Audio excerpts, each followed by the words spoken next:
Dr. Mark Jangizi here with your Science Moment. Today we're going to talk about why you can't plan and engineer collective hysteria. Now, a lot of folks have been thinking that there's a plandemic, those on sort of the anti-lockdown side, and I've been arguing against this kind of conspiratorial thinking, and it's conspiracy theory in the bad sense, something we've talked about many times in the Science Moment series. But I just wanted to focus on one facet that might help folks understand the difference between being able to engineer something top down and being able to engineer collective hysteria and these sorts of movements. So the difference is a lot of people say, look, oh, the WHO and Bill Gates and the UN and all of these sorts of shadowy forces and big pharma could all have conspired, and let's suppose even that they're not dumb like the DMV and any kinds of large organizations are in fact just lobotomized. They're just the dumbest things on earth. That's a whole other kind of story. Let's just suppose that they're actually smart and they actually are really well organized and coordinated.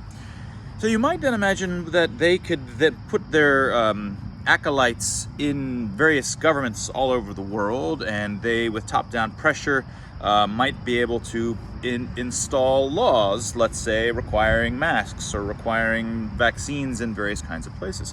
So that you can potentially imagine. That's the kind of story that could happen top down. But so let's just keep it on masks for a second. So you can imagine through all of this top-down forces and very well engineered design, they're able to do that. But what you would find in that situation is that most people, when out of sight of the government, would say, screw this, I'm not wearing this. I'm not gonna wear it in my car alone. I'm not gonna wear it in my house alone. I'm not gonna take photos, have my Twitter avatar with me with a mask. No, they would just wear it where they have to and grumble about it. That's a totally different thing than where every neighbor is attacking you for not wearing it, where they're wearing it in their cars, where they're going way beyond the recommendations from the government. So another way to get at this is imagine that you're at some shadowy or not shadowy force that's trying to control the strings and make certain kinds of things happen that the people in the pandemic think is happening. And someone says, okay, yeah, we're gonna send acolytes here and there and have all of these strings of power and puppeteer these different countries to get all of our vaccines or whatever distributed, all this kind of stuff. And another guy says, hey, instead, I've got this other plan. Oh, okay, what's that? I want to make it so that it's like a religion and it sweeps through so that we aren't having to force them to do it. They're demanding it, right? We'd like it to sweep through so that everybody is demanding that they have masks and vaccines and that people are fired if they aren't vaccinated and you're called denier. I want that to happen, that person says. Now that's great. It would be nice to be able to do that, but just think about the difference in what that involves. That isn't a top-down, relatively small number of people with power, which can, project certain kinds of laws, supposing that they could do this. This is different. This is getting into the minds of every human on Earth and getting a meme that can travel across them and create a bond between them where they're all in this new kind of righteous club where they're all signaling, yes, we're members, and so forth. Now, you might think, and these things happen. These things, it's not like they don't happen. But you can't engineer virality. This is a kind of virality, a meme virality, a thought virality across communities. This is something that, of course, all companies are trying. They're trying their best to create PR, which can create, and mostly it fails. Mostly just like your tweets mostly fail to become viral, right?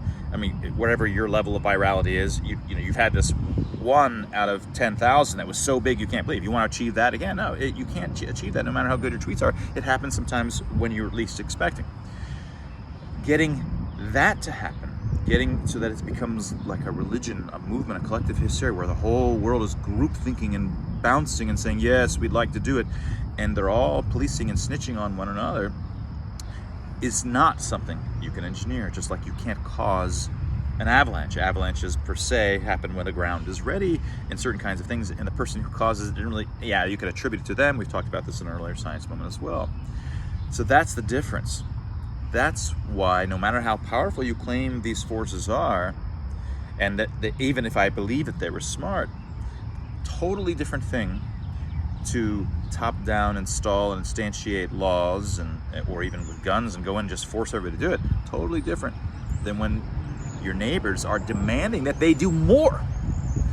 They do more than what the government is top-down demanding. How do you get the world to do that? No pandemic, no group of individuals has the power to make that happen. If they happen to make that happen, it's going to be coincidental, and they should be surprised, like, holy crap, I didn't think that would work. That's the kind of way in which it happens. A different thing along these lines that I'm going to go ahead and mention now. No, I'm going to go ahead and stop there. We'll talk about it next time, or on a future one, which concerns, I'll just mention it, and then I'll go into it more deeply. A lot of people say, look, the pandemic, look, all of these things happened all at once. Like all of these different governments installed the same stuff all at once, and suddenly there were forces all over the world converging, saying lockdown and mask and vaccine passports. It was so coordinated. It cannot possibly be that coordinated unless it was pre-planned by these shadow or blah blah blah. It's like, no. That kind of coordination, that kind of massive synchrony, is only explainable by emergent phenomena by virtue of the kinds of viral effects in large-scale complex networks. That's the only thing that can explain. It's exactly the signature feature of what you'd expect. And most people's intuitions are the other way around. They go, I see all this coincident occurrence of all of these sort of authoritarian things that I don't like. It must be a designer behind it. Just like evolution, all this design, there must be a designer. No, this is just sort of poor evolutionary thinking. And you're exactly getting things upside down. And I'll see if we can talk about that another time. That was your science moment.